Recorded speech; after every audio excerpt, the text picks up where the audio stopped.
de la prison à la présidence. Diomaye de la prison à la présidence, ça fait deux parallélismes qui ne dit pas son nom. Ça montre que les couloirs du destin sont insondables, comme l'autre le dira. Ça montre que le peuple a toujours son dernier mot. Ça montre que le destin a des secrets qu'on n'a pas toujours tendance à connaître. C'est un destin qui veut se jouer. Le destin s'est joué à la limite près. Parce que jusqu'il y a 3 mois, on ne pensait pas qu'il y avait un Diomaye Faye qui était là. On pensait Sonko. Alors que le destin avait son secret. Et contrairement à ce que d'aucuns ont cru, que Sonko qui était le nouveau visage du leadership sénégalais, on voit maintenant que derrière Sonko, il y avait un homme. Ça veut dire que c'est un duo. C'est une équipe qui a gagné. Ce n'est pas la prison qui est le plus important, c'est l'expérience humaine qu'il a faite en prison. Parce que la prison est une autre expérience de vie. Cet homme qui était un acteur politique jeune, après la prison, il a acquis de l'expérience, qu'on le veuille ou pas. Et c'est cette expérience que moi je vois. Je vois la prison comme un moment d'hibernation, un moment où on est enfermé pour réfléchir sur soi-même et sur son destin.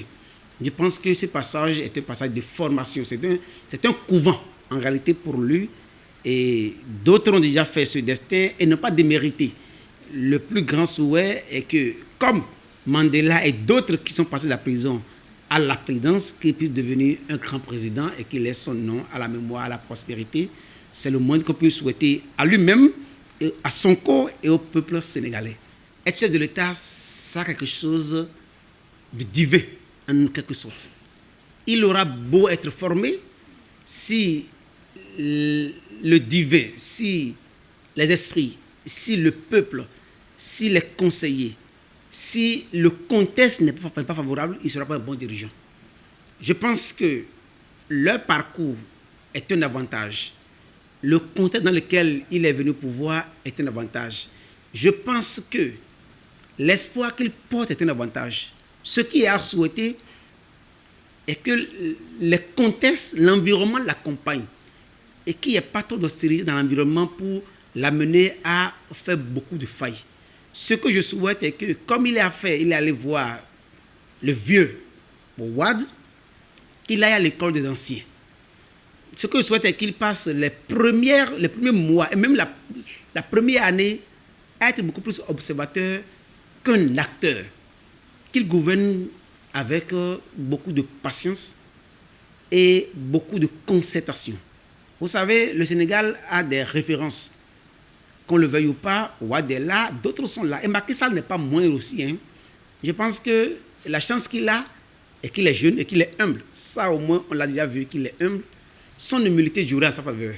Mais il n'aura jamais l'expérience pour être chef de l'État. Il n'aura jamais les capacités pour être chef de l'État. Un chef de l'État, ça se construit au quotidien. C'est vrai qu'il n'a jamais rêvé. Le seul défi pour Diomaye est au niveau de la prise de conscience d'être chef de l'État. Parce qu'il ne voyait que Sonko comme chef. Et tout le monde voyait Sonko. Lui, je me demande s'il a déjà pris conscience qu'il est désormais le nouveau visage, le nouveau président de la République.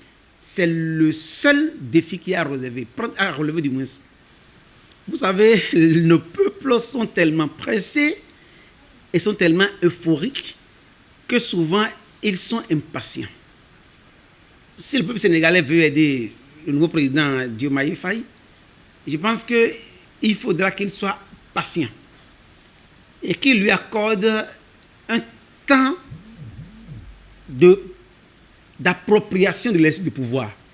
Qu'on ne pense pas qu'il est un dieu, qu'on sache qu'il est un homme et qu'il est un homme avec toutes ses facultés limitées et les moyens que l'État lui donnera.